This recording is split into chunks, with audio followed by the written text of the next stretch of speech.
In 1959, the runaway success of the Dauphine catapulted Renault into the ranks of the world's largest automakers.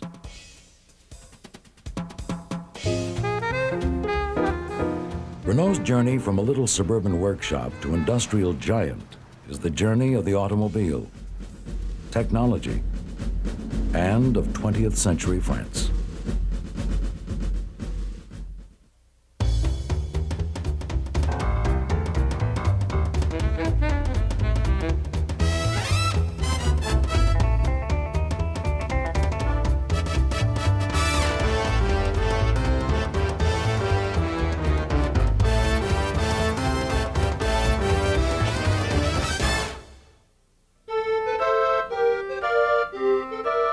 In this small shed located in the Paris suburb of Billancourt, on December 24, 1898, the 21-year-old Louis Renault carefully put the final touches to his first automobile. Blessed with brilliance in mechanical engineering, the young Renault was at home among the nuts and bolts of his father's tool shed. With money saved for military service, Renault purchased a 3/4 horsepower de Dion three-wheeler and converted it into a four-wheel vehicle. The revolutionary characteristic of Renault's design provided direct contact between the drive shaft and the axle. Power was transmitted through a cone clutch in a 3-speed gearbox. Unlike many contemporary vehicles, the Renault prototype climbed hills efficiently and sped along the roads without clanking chains or flapping belts. On that Christmas Eve in 1898, Renault drove his four-wheeler to a party. His father's friends were so impressed they ordered 24 cars immediately. Louis Renault was in business.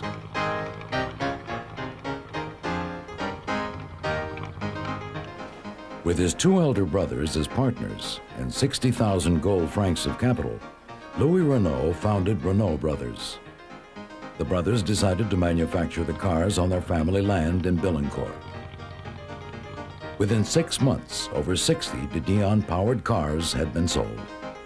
The Renaults reinvested early financial successes into the manufacturing operations. More buildings were erected and more people were hired to fill them. By 1900, Renault Brothers employed over 100 people and covered 4,600 square meters of land. In just 2 years, this size would double.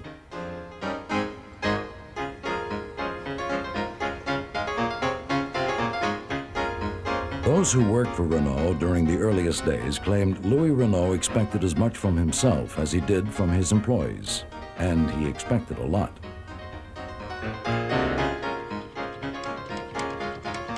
Moderate pricing added to the popularity of the Renault line, but nothing enhanced its reputation more than victories on the racing roads. By the turn of the century, the fascination with automobile racing had entered the lives of many Europeans. Aristocrats and shopkeepers alike came to watch the loud machines motoring along country roads at speeds in excess of 60 miles per hour.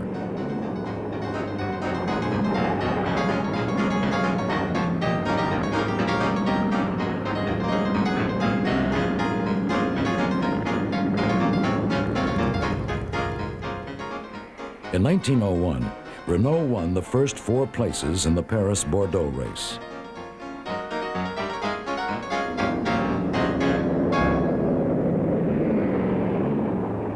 In the Paris-Berlin race, Renault took first, second, and third place. And in 1902, Marcel Renault not only won the Paris-Vienna race in a 14 CVK, beating Mercedes and Panhard, but also arrived 2 hours ahead of the officials.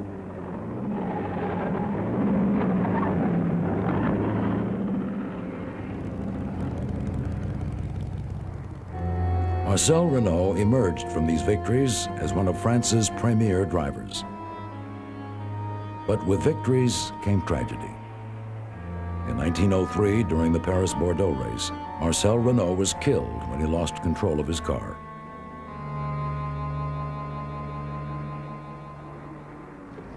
After the death of his brother, Louis Renault focused his efforts on determining the role the car would play in the everyday lives of people.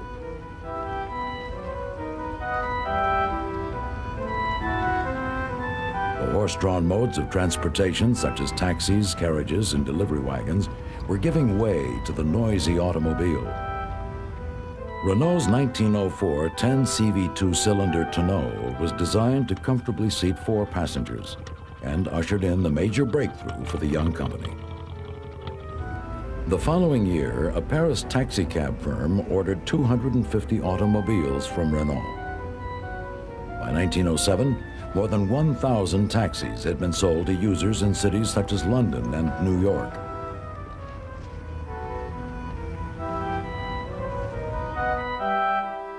With an output of over 3,000 units and $6 million in sales, Renault was France's largest auto producer.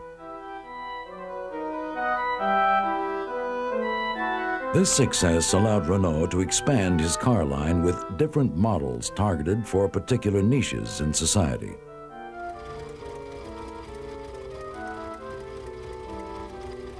For those who wanted fuel efficiency and the convenience of a small enclosed car, Renault built the 1909 8CV 2-cylinder.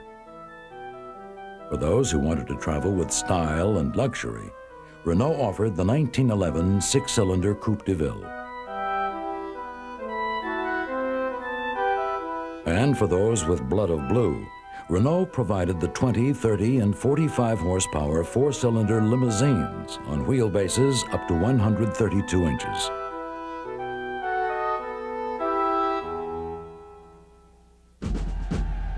As troops gathered for the First World War, Renault was one of the most important manufacturers of cars in Europe. 4 years of war would add another compelling chapter in the story of Louis Renault's company.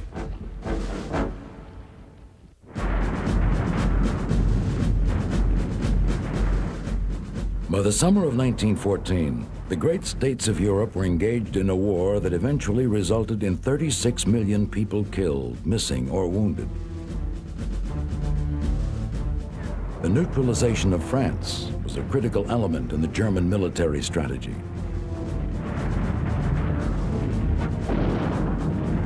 The plan was for the strong right wing of the German army to take Paris and fall on the rear of the French, who would be pinned down by the left wing in a so-called swinging door maneuver.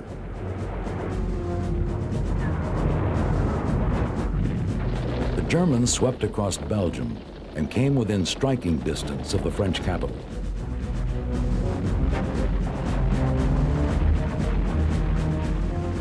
The French had only one chance to halt the Germans' advance by outflanking and meeting them at the Marne River.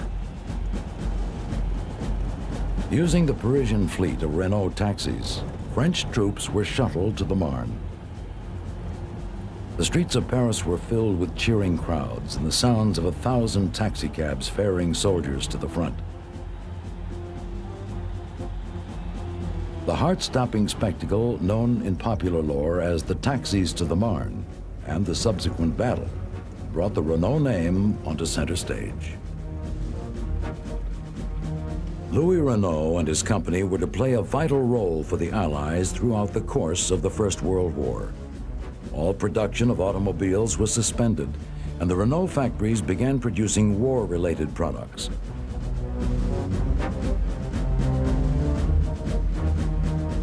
The engineering genius of Louis Renault was made available to the war effort.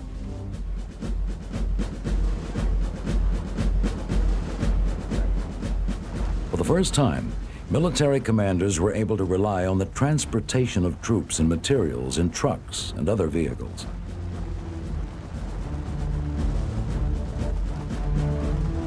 Compared to traditional modes of military transportation, motor vehicles increased efficiency and speed. Most of the French vehicles were manufactured by Renault.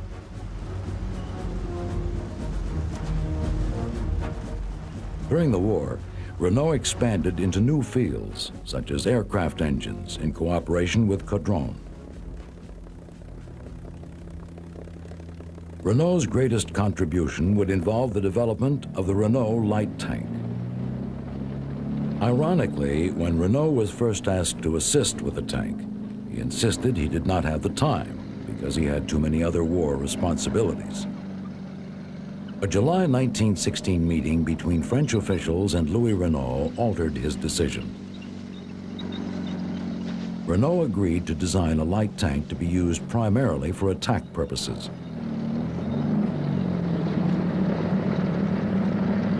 The tank participated in its first test trial on February 22, 1917. The vehicle did everything it was asked to do.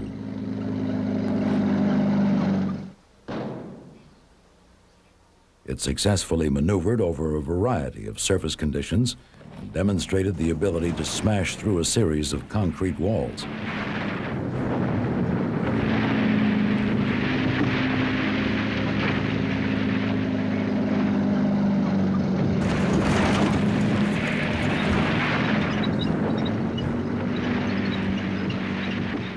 The time had come to put the new weapon on the battlefield.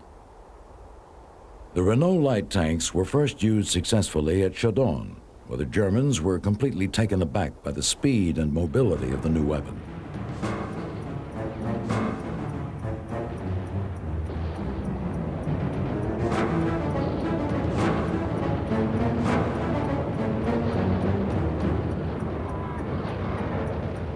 The idea was to use as many tanks as possible, hundreds, if not thousands, during a single engagement.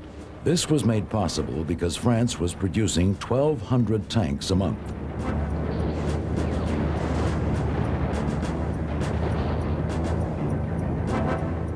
For the next year, the fast Renault light tanks were used to penetrate the German lines.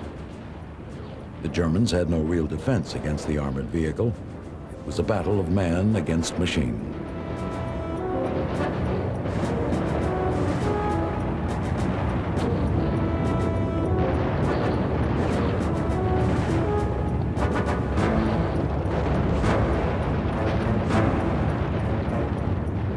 The German press protested the tanks were inhuman and barbarous monsters.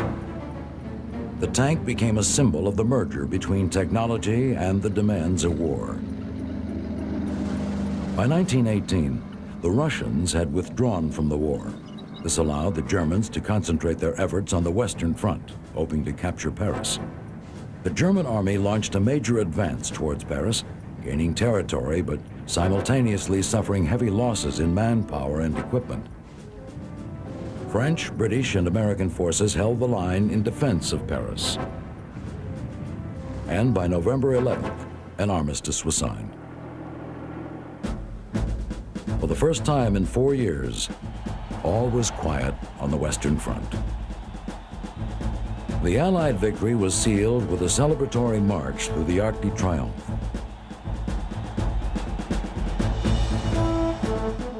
It also included a tribute to the Renault armored light tank.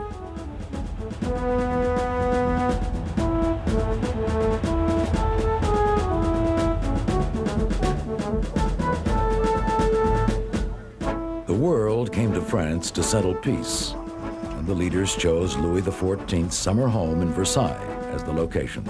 As with the war and the victory celebration at the Arc, Renault was at Versailles. The diplomats were ferried to and from the Grand Palace in Renault vehicles.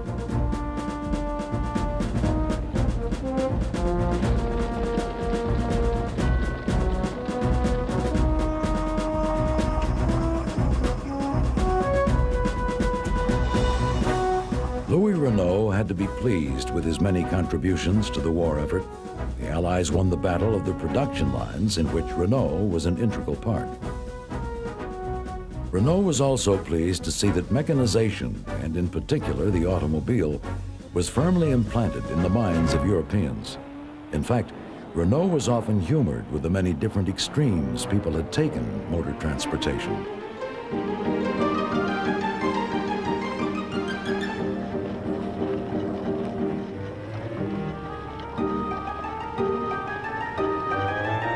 Renault knew beneath the surface, this enthusiasm reflected the reality that the motor vehicle had become a way of life.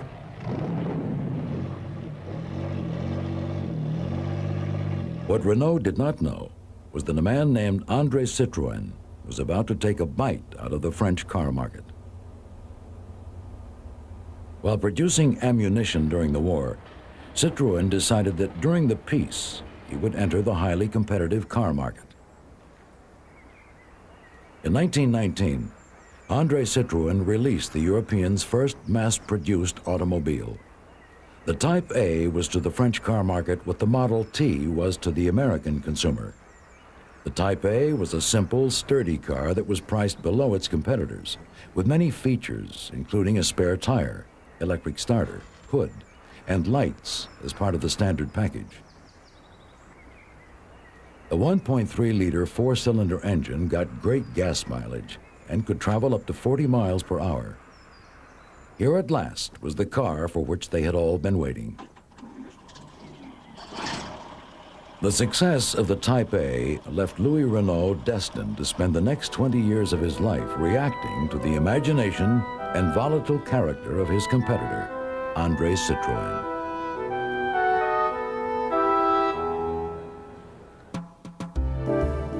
Beginning in 1925, the occasion of each of Louis Renault's visits to Paris was greeted with letters 30 yards high climbing the Eiffel Tower, spelling the name he had come to know all too well, Citroën. In the years between the wars, the struggle between Citroën and Renault to dominate the market came to symbolize the larger battle of modernization in an ever-emerging industrial world.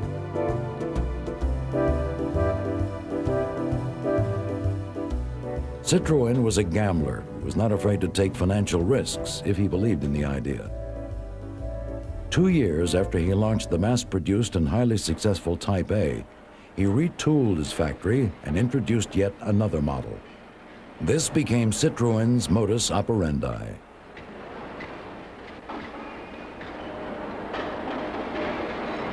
Renault, on the other hand, knowing he had to modernize his factories and improve his auto line, wanted to do it systematically, keeping a close eye on the market and responding to it as it unfolded. Renault was prepared to market domestic service vehicles. The war had taught him how minor modifications could make one fundamental design fulfill many different functions. Vehicles to fight fire, deliver milk,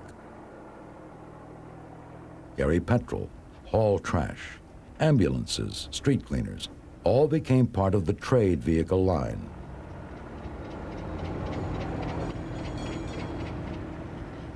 And Renault was there to meet the demand.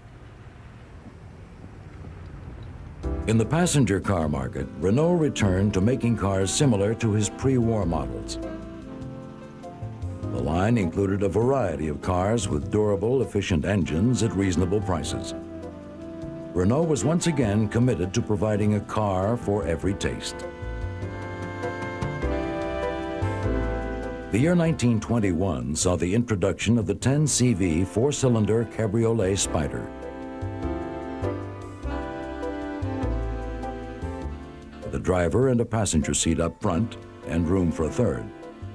Here was the precursor of the young single gentleman's car. The 1923 Torpedo sport car offered a modern four-cylinder engine in a smooth racing design.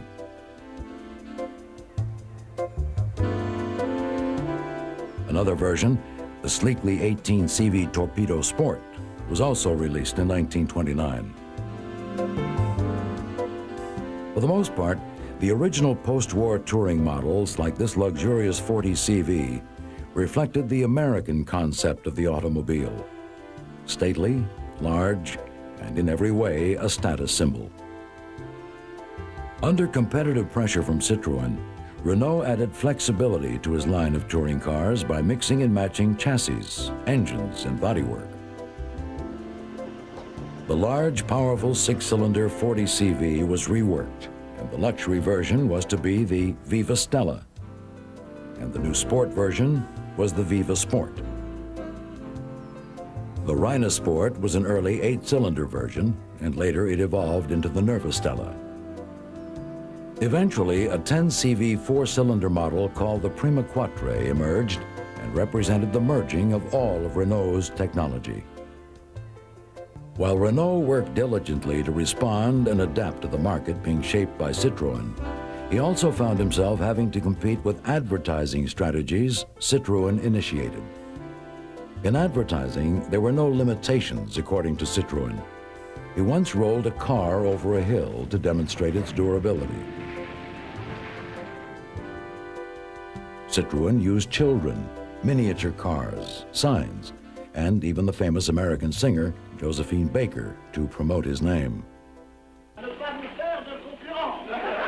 La belle voiture Citroën avec son confort, plaisir d'amour, tu appelles on oublie la Citroën dure toute la vie. Citroën also believed one of the best ways to demonstrate the reliability and durability of his cars was to send the car and a crew of drivers off on a wild, exotic expedition across unknown lands. Citroën sent a team across the Sahara Desert and another across Asia.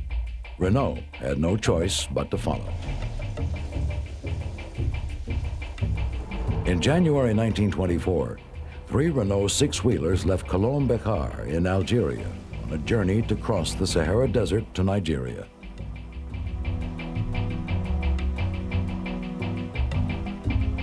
Louis Renault decided the desert was a perfect place to test his wheel technology.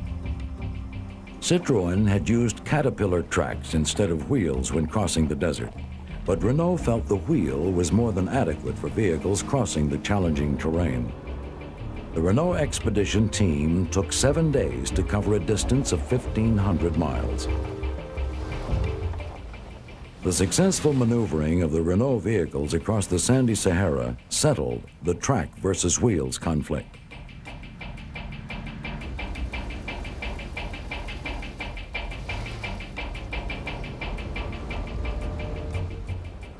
In 1926, 4 Renaults left Cairo headed for Beirut.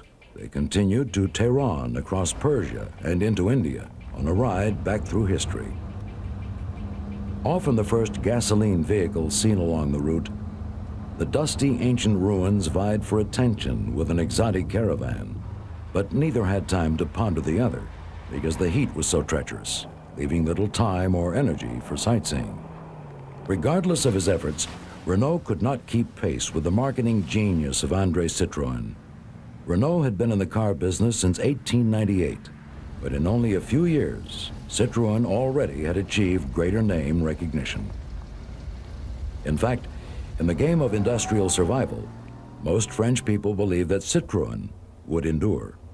But Renault had systematically been planning a new approach to compete with Citroën. Instead of matching him model for model and race for race, he would restructure and expand his industrial empire with the latest technology available. To accomplish this goal, Renault built the Seguin Island factory. The factory was equipped with the largest number of workstations in any car plant in France, allowing for more simultaneous production. Louis Renault could manufacture more cars than anybody in France. In 1931, Renault did the unthinkable and invited André Citroën to visit his new and vastly larger facility. Citroën was completely overwhelmed by what Renault had accomplished. Reacting to Renault's successful strategy, Citroën in 1933 initiated one last gamble. This time, it did not pay off. In only a few months, he completely rebuilt his factory on his new front-wheel drive car. This restructuring was an expensive process.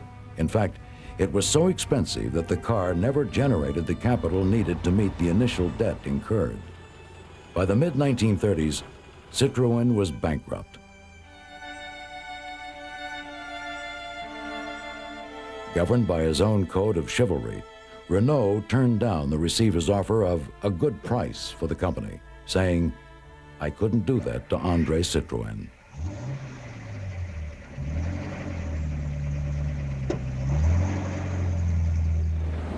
Renault later said he should not have shown Citroën the factory at all, because it spurred him to try to accomplish in a few months what had taken Renault 30 years to do.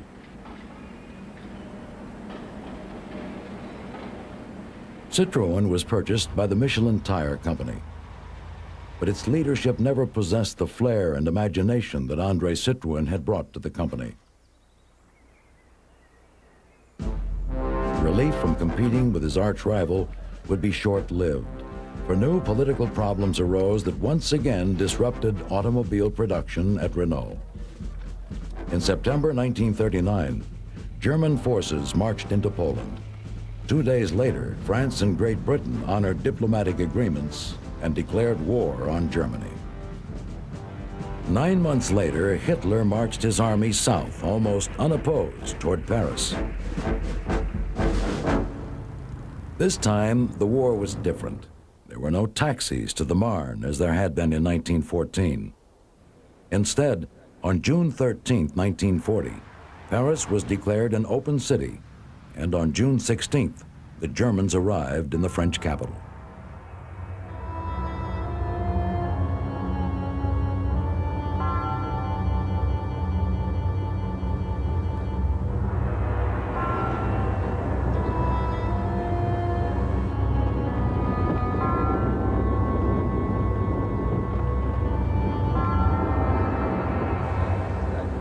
During the first few weeks of the occupation, Louis Renault, like most people of France, was unsure of the future.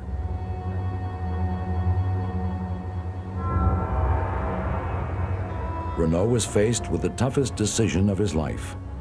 He could refuse to cooperate with the Germans and risk losing everything he had. Or Renault could make a deal with them, preventing his factory from being dismantled and shipped to Germany, but instead maintain a presence in his own factory, making sure his machines were run by his people. Renault decided, as he told a friend, that it was better to give them the butter, or they will take the cows.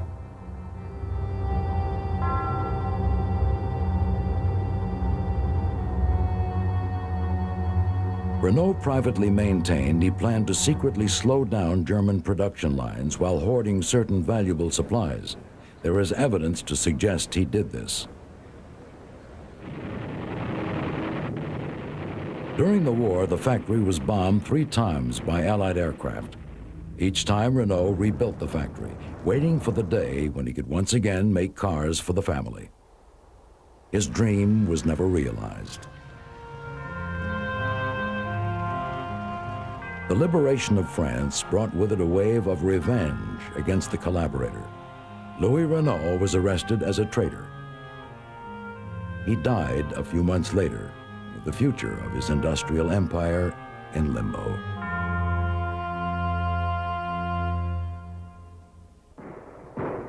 The liberation was not only a time of joy, but also a time of uncertainty, as political power was placed in the hands of the French resistance leaders.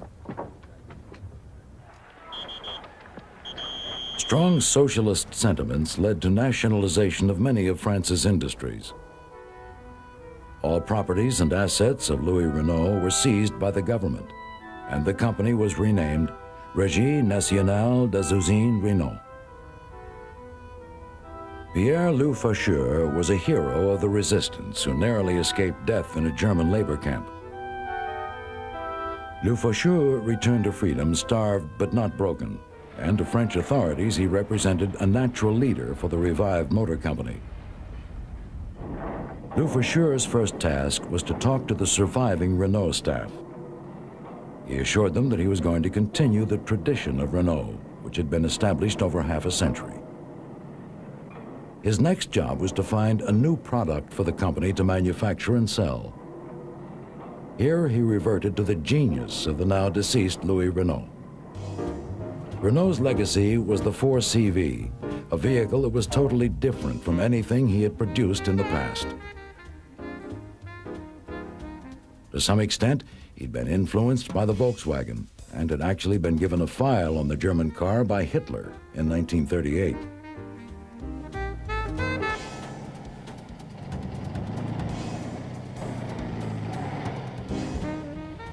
During the occupation, Renault was told not to develop passenger cars, but it was obvious that Nazi administrators sometimes turned a blind eye.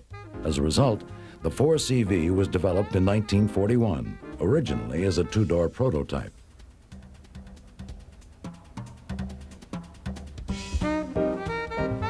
Parts of the new Renault looked similar to the Volkswagen, and both cars were rear-engined and rear-driven, but there the resemblance stopped. Renault's car was a completely independent development with a water-cooled engine.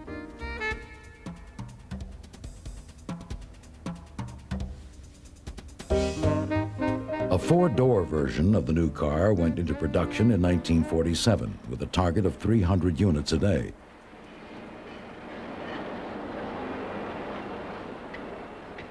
Before the war, Renault offered a dozen different models and still only managed to produce 250 cars a day. Many thought the target was unachievable, but they were wrong. The workforce pulled behind the company, and quickly production figures began to rise.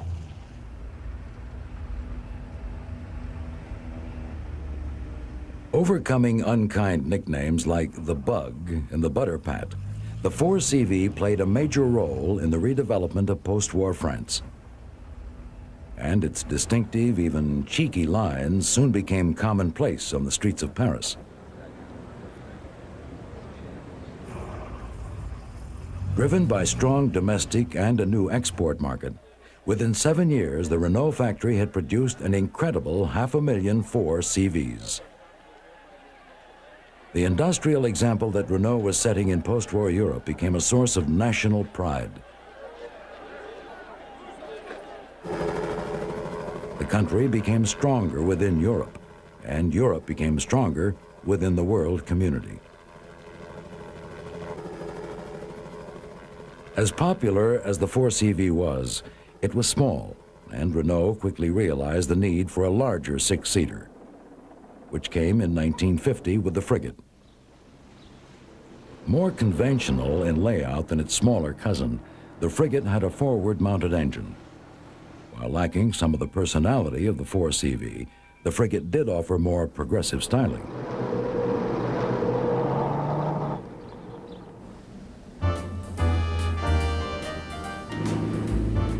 New designs and larger markets called for greater output, which Renault met with its new Showplace factory.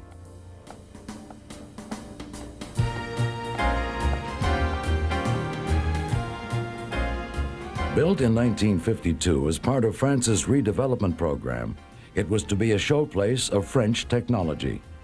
La Faucheur had told his designers, use everything you need, including the best architects, and they did. La Faucheur never resisted the opportunity to promote his showcase factory. It fast became a compulsory stopover for foreign dignitaries, as the success of Renault became the world's barometer for the success of post-war France. While it was desirable for overseas visitors to witness the success of Renault, it became even more important that Renault earn the approval of the French, who were funding the newly nationalized industry. So intertwined with the interests of Renault and the public that the phrase was coined, when Renault sneezed, France caught a cold. Every new medium was used to promote the public's awareness and approval of Renault.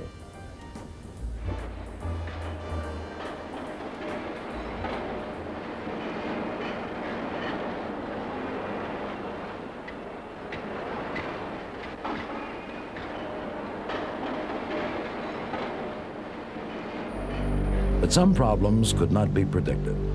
When production was on the increase, nature intervened when the Seine burst its banks and flooded the Renault facility. Both plant and stock were seriously damaged, but more importantly, the raging waters jeopardized Renault's lifeblood, factory orders. Tragedy struck at Renault again in February 1955. While en route to a speaking engagement driving a frigate, La Faucheur was killed in an accident. When taking a sharp turn, he hit a patch of ice and skidded off the road. The frigate's passenger compartment was left intact, but Le Faucheur's bag flew forward and fatally struck him in the head.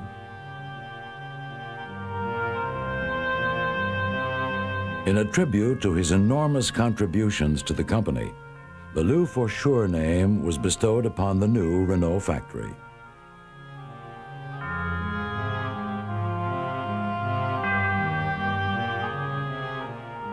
As with Louis Renault, Le Faucheur left behind a legacy. Project 109. The 4CV, redoubtable though it was, had shortcomings, which had been identified by Renault's export managers, who were always looking for something better to sell. Their requests were passed on to the company's engineers, who took the 4CV's basic layout and strengthened and refined it to produce a car that was more resilient for overseas markets, and yet stylish enough for European tastes.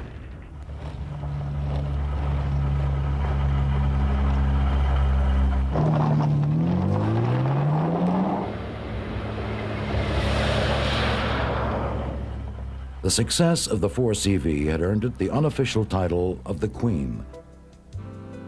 By early 1956, Renault was able to launch mass production of the highly touted Model 109, which, in keeping with popular perception, it officially named the Dauphine. Pierre Dreyfus, Renault's new president, was the Dauphine's strongest supporter. Here he had a car that epitomized practicality with a style that was uniquely French. And Dreyfus would seek to maximize every opportunity to promote the new vehicle. Earlier, Renault had set up assembly plants in Belgium, Ireland, South Africa, and Britain. And it was a British-assembled powder blue Dauphine that would be handed over to Her Majesty Queen Elizabeth II. These satellite plants assembled Renault components into a finished item, which allowed the host country financial investment in what would have otherwise been merely an import.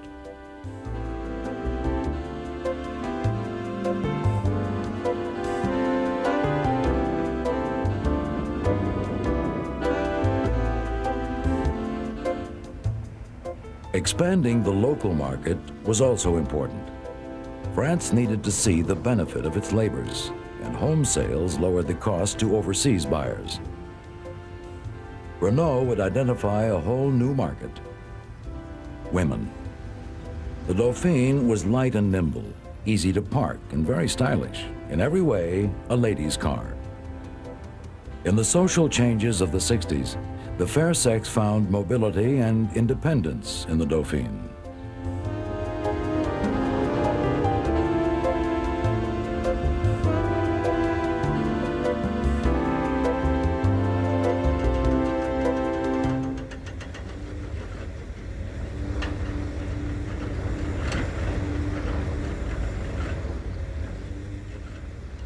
In a strange twist of fate, Volkswagen designs, which Louis Renault had studied before the war, were now making real inroads into the U.S. market, and Dreyfus could see a huge opportunity for his own company to increase sales. A major marketing campaign in the States paid off so much that Renault had to expand its maritime fleet from 6 to 12 Liberty ships. Nearer to home, France's neighbors in the common market kept the demand high. By now, the Dauphine was almost a form of currency. Interest was heightened with involvement in car competition of every kind. The Model 109's all-independent suspension and sporty engine offered a good platform. But the Gordini company took things still further. By increasing the horsepower and adding a fourth gear, this respected name of French motor racing turned the little Dauphine into a sports car. The Gordini modifications were so successful that when the R8 Dauphine was released in 1962, a Gordini version was automatically included in the range, a veritable wolf in sheep's clothing.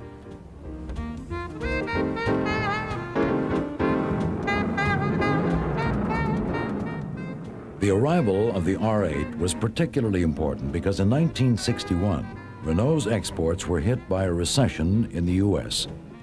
What was worse was the introduction of several highly competitive American-made compact cars. Dauphine sales were dropping hard, and a new model was seen as the only answer. The racetrack and overseas sales did not occupy all of the company's interests. Louis Renault's recognition of the nation's commercial needs were well understood by his successors. Small business forms the skeleton of every Western economy.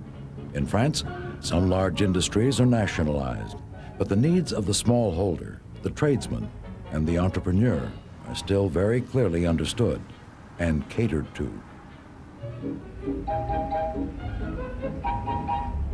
The French rural sector consists of many thousands of small farmers, politically strong and traditionally conservative. Their existence is never taken for granted. Renault always knew the importance of the rural market for trucks and tractors. It represented a steady source of buyers with money in their pockets. Surprisingly, though, Renault had never entered the rural passenger car market. In a very curious way, all that was about to change. In 1936, Renault's arch-rival Citroën developed a clever two-cylinder front-wheel drive car. Basic and rugged, it emerged after the war as the ideal passenger vehicle for rural France. Known as the 2CV, it became an institution. And what's more, one that would sell. Renault was not greatly concerned with front-wheel drive cars, but by the late 50s, it was looking to replace the venerable 4CV. Pierre Dreyfus was looking for a totally new shape. He gave his designer two major requirements. It must have a rear door and a flat rear deck, he said. Being more a sociologist than an engineer, he didn't know that his edict could only be achieved by putting all the mechanicals into the new car's front end. Without realizing it, Dreyfus had thrust Renault into the front-wheel drive business. And what's more, his designers did it using most of the old 4CV's powertrain. The seed was planted for a major economic upturn. Meanwhile, the Citroën 2CV was being adopted by city people as economical urban transport. At the same time, its involvement in overseas events like African rallies created more awareness in versatile go-anywhere cars. Domestic buyers who would never leave the paved streets of Paris or London liked the association with vehicles that touched on adventure and were affordable. The Renault R4 was basic yet strong, and with a reliable front-wheel drive four-cylinder engine, could go most places exclusive to all-wheel drive vehicles.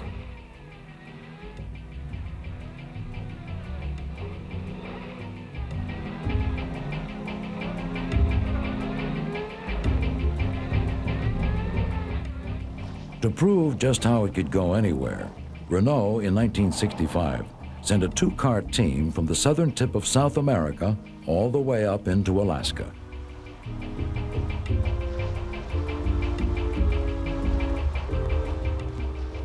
This wasn't the first time Renaults had made the long trip north. Another expedition went in 1951, but now there was a difference. This time, all the crew were women. Together with their cars, they obviously caused a lot of excitement along the way. As with the little Citroën, off-road success got results on the showroom floor. By taking the engine and transmission out of the back of the old Renault and putting it in front of a new one, the company had a model that just kept on selling. 1 million in 1965 and an incredible 5 million in 1977.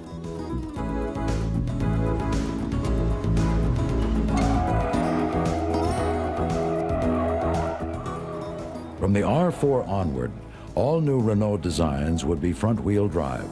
The traction and handling advantages were just too great.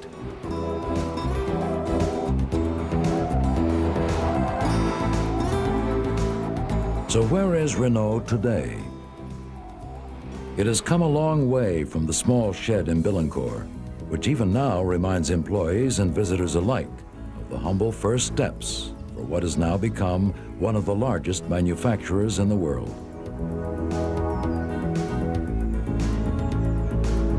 Even with advanced automation, the company still employs thousands of workers around the world and is a key component to the French economy.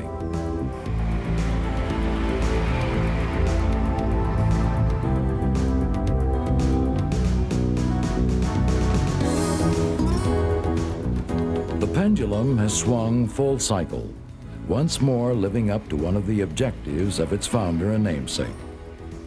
Renault is again producing a wide range of cars, which now cater to every taste and need. Using the latest technology and engineering, they are highly competitive, both in quality and price. Yes, they are all front-wheel drive, and naturally they are aimed at the export market. But they are also stylish and functional, and somehow with a touch that is always different.